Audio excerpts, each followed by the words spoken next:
Hello दोस्तों, आज हम लोग टेस्ट 2 का जो चैप्टर वाइज क्वेश्चन आता है बीटीएससी जेई के लिए, ठीक है, उसमें बीटीएससी जेई का जो मॉक टेस्ट दिया है टेस्ट बुक, उसमें जाइएगा तो आपको बिल्डिंग मटेरियल का चैप्टर वाइज टेस्ट मिलेगा।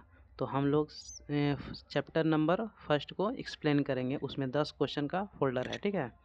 तो एक्सप्लेनेशन को ध्यान से समझिएगा, फिर जाकर मॉक लगाइएगा, आपको बहुत बढ़िया कॉन्सेप्ट क्लियरिटी आएगा, ठीक है। तो फर्स्ट क्वेश्चन उसमें देखने के लिए मिलेगा, पहले हम उसका एक्सप्लेन कर देंगे, ठीक है, फिर उससे क्वेश्चन करिएगा तो आपको बहुत ज़्यादा बेनिफिट होगा और समझ में भी आएगा, ठीक है। तो फर्स्ट एक्सप्लेनेशन इसका क्या है देखिएगा, ठीक है। इसमें फर्स्ट क्वेश्चन पूछा था कि गेज मोटर क्या होता है, ठीक है।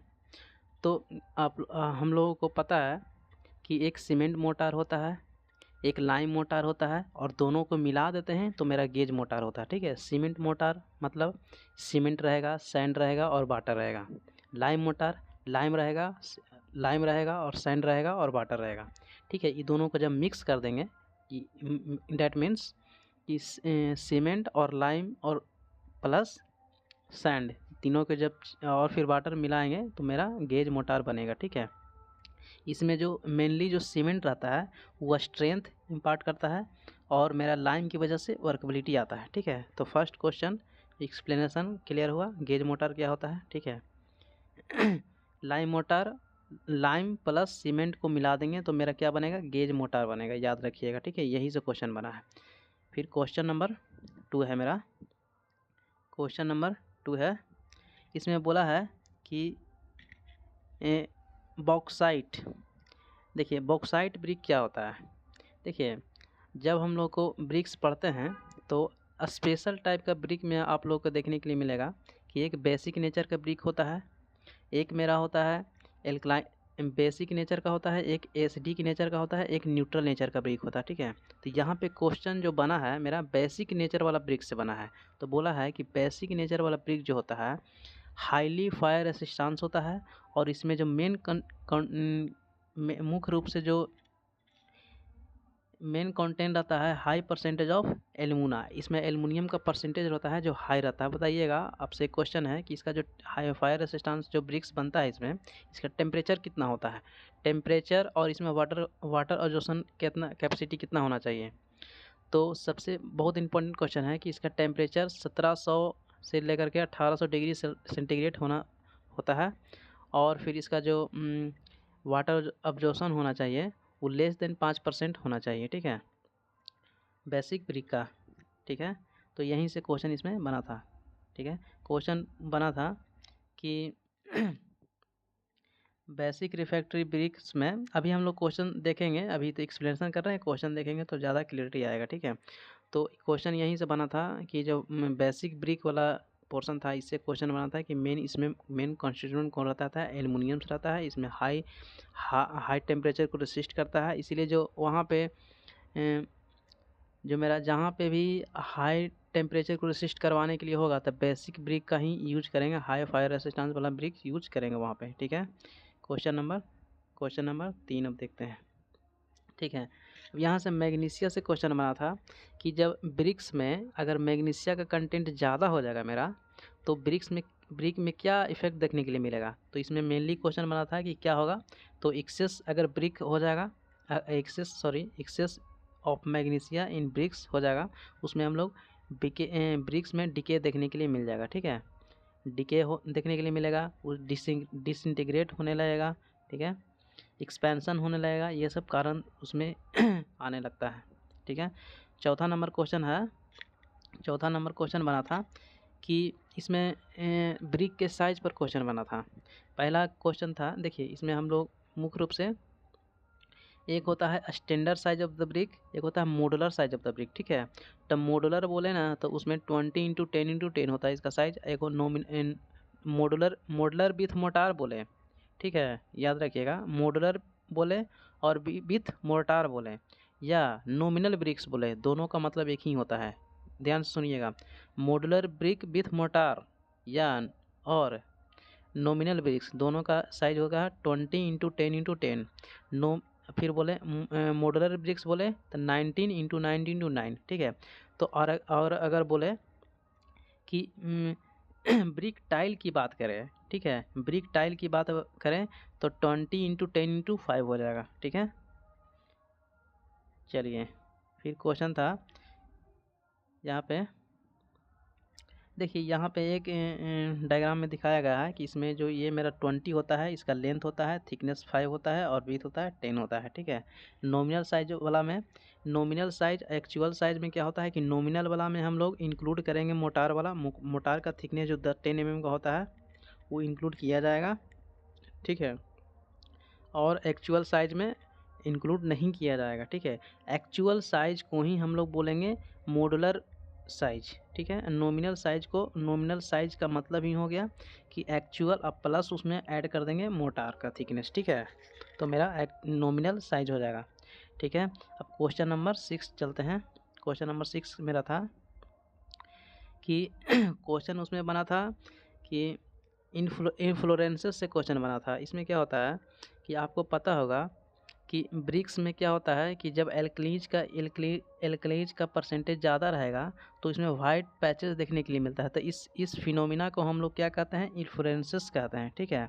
तो क्वेश्चन यही बना था। क्वेश्चन पढ़ते हैं कि which of the following defects appear due to presence of alkalies in the bricks. तो इसको हम लोग क्या बोलते हैं, इन्फ्लोरेंसेस बोलते हैं। इसमें क्या है ना कि वाइट पैचेस ब्रिक्स के ऊपर देखने के लिए मिलता है, ठीक है।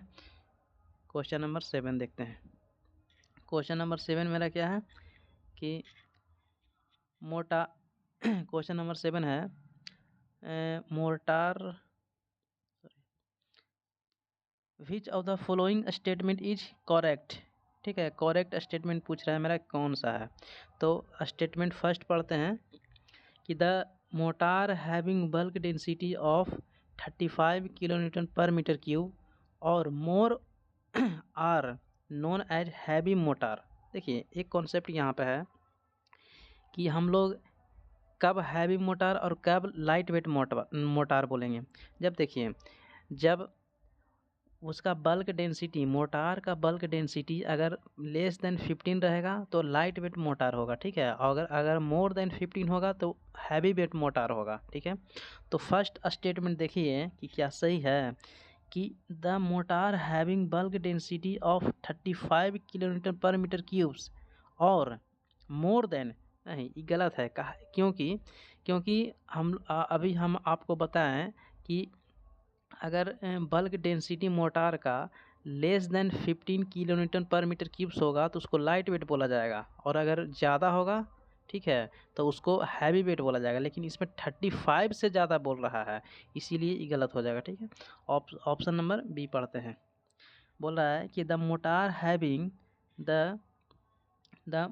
Having bulk density of less than 5 kN are known as light weight mortar. तो ये गलत है। इसमें क्या होना चाहिए कि लाइट वेट कब होगा, जब लेस देन 15 kN/m² होगा, इसीलिए ये ऑप्शन गलत है। तो फर्स्ट ऑप्शन भी गलत हो गया, सेकेंड ऑप्शन भी गलत हो गया। तो मेरा ऑप्शन नंबर कौन हो जाएगा। यहाँ पे क्या पूछा था कि कौन सा करेक्ट है, तो दोनों इनकरेक्ट है, ठीक है। तो दोनों नहीं होगा, नाइदर एक और नॉर भी। ऑप्शन नंबर 4 इज करेक्ट, ठीक है। चलिएगा नेक्स्ट इसका है कि क्वेश्चन नंबर 8 है the constituent having least percentage in good brick earth. बोला है गुड ब्रिक अर्थ में कौन सा, किसका परसेंटेज है जो सबसे कम है, ठीक है। तो हम लोगों को एक ट्रिक पता क्या है, एक ट्रिक आपको पता है, सलीम, ठीक है। एक ट्रिक ये है सलीम। देखिए इसमें क्या होता है कि सिलिका, एल्युमिनियम, लाइम और आयरन ऑक्साइड और मैग्नीज। तो इसमें सबसे कम किसका परसेंटेज है, मैग्नीज का परसेंटेज सबसे कम होगा। सिलिका में होता है 50 से 60%, एल्युमिनियम 20 से 30% होता है, लाइम होता है लगभग 5% और आयरन ऑक्साइड 4%, इस रेंज होता है इसमें, लेकिन 4% याद रखिएगा, और मैग्नीज लेस देन लगभग 1% होता है, ठीक है। तो सबसे इसमें कम कौन मेरा है, सबसे कम है मैग्नीशिया। तो ऑप्शन नंबर 4 हो जाएगा, ऑप्शन नंबर 4 सही है, ठीक है। ऑप्शन नंबर 4 सही है। चलिए नेक्स्ट मेरा है 9 नंबर क्वेश्चन कि which of the following statement is incorrect with respect to first class brick. First class brick के रिस्पेक्ट में कौन सा स्टेटमेंट मेरा गलत है। तो फर्स्ट स्टेटमेंट हम पढ़ते हैं। फर्स्ट स्टेटमेंट मेरा क्या है कि no impression should be left on the bricks when a scratch made by a finger nail.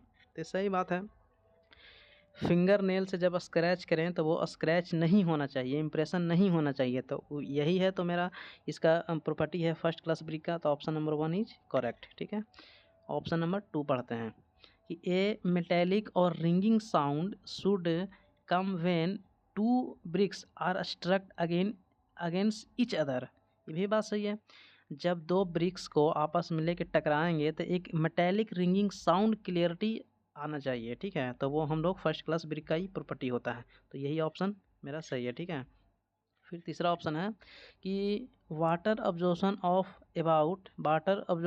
About 25% of its dry weight is allow. No, ये गलत है, क्योंकि हम लोग जानते हैं कि फर्स्ट क्लास ब्रिक के लिए कितना होना चाहिए, याद रखिएगा 20%, 22% और 25% ये होता है। ठीक है, तो यहाँ पे मेरा 25% होता है थर्ड क्लास ब्रिक के लिए, तो ये बोल दिया है फर्स्ट क्लास ब्रिक के लिए। तो ऑप्शन नंबर 3 जो मेरा है ये गलत हो जाएगा। ऑप्शन नंबर 4 पढ़ते हैं। This should be free from flow cracks and stone. बात सही है, इसमें क्रैक्स नहीं होना चाहिए, स्टोन इस सब का परसेंट इसमें कुछ इसमें फ्री फ्रॉम इससे होना चाहिए। तो ऑप्शन नंबर 4 सही है। तो ये पूछा था क्या, इनकरेक्ट पूछा था, तो ऑप्शन नंबर 3 सही हो जाएगा। ठीक है, चलिए नेक्स्ट पढ़ते हैं। नेक्स्ट क्या है मेरा है, क्वेश्चन नंबर 10 है कि type of motor use for pointing work के लिए कितना होना चाहिए। ठीक है, कौन सा प्रपोर्शन यूज किया जाएगा पॉइंटिंग के लिए। एक पॉइंटिंग होता है, एक गनेटिंग होता है। ठीक है, तो पॉइंटिंग के लिए हम लोग 1:1 से लेकर 1:2 तक यूज करते हैं, और गनेटिंग के लिए 1:1 से लेकर 1:3 तक यूज करते हैं। ठीक है, इसको याद रखिएगा, 1:1 और 1:3। ठीक है, तो 1:1 बोलेगा तो पॉइंटिंग हो जाएगा, 1:3 बोलेगा तो गनेटिंग हो जाएगा।